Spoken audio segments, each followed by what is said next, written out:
Hey guys, this is FlixGuy and today I'm reviewing episode 5 of Falcon and the Winter Soldier. Before we begin, this is a huge spoiler warning for this episode. Alright, let's get into the main review. Episode 5 is titled Truth.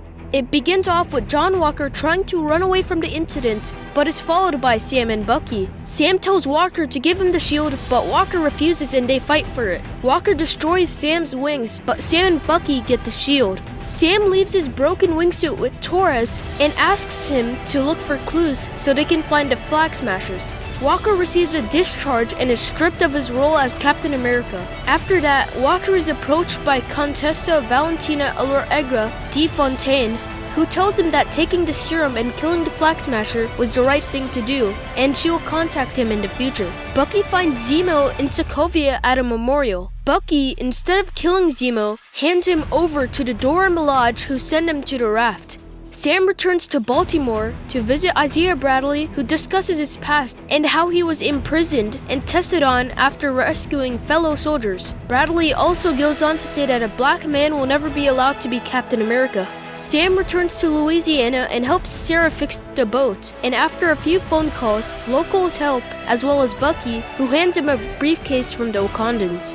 Meanwhile, Walker visits Lamar Hoskins' family and tells them that the man he killed was the one that killed Lamar, knowing that it's a lie. We see Sharon Carter call George's Batroc, who wants to kill Sam, and Sharon releases Batroc from prison. We see Sam and Bucky train with the shield together while talking and agreeing to move on from the past, and Sam gives Bucky advice to give one person in the book closure about something that happened. Sam and Shara talk about the boat and decide not to give it away to protect their family's legacy. We then see an epic montage of Sam training with the shield. Meanwhile, the Flag Smashers plan to attack a GRC conference in New York City and are joined by George's Batroc, who wants revenge on Sam.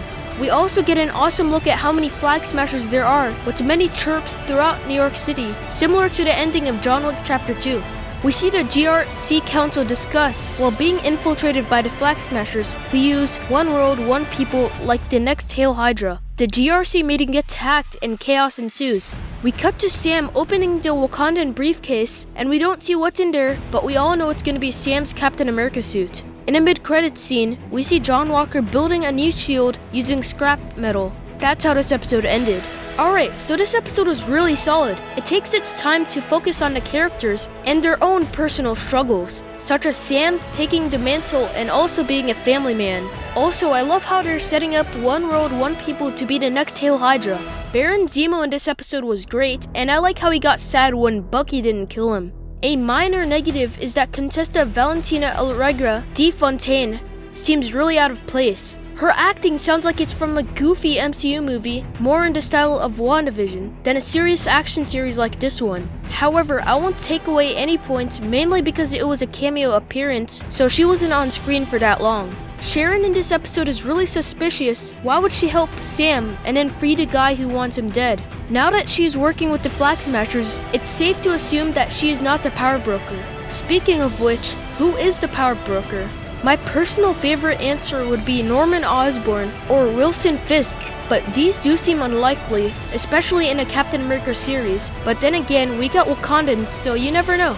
Overall, this episode is fantastic and it's setting us up for one hell of a finale, which is why I'm giving this episode a very solid 10 out of 10. Anyways, that's gonna wrap up this video. Thank you for watching, and until next time guys, bye!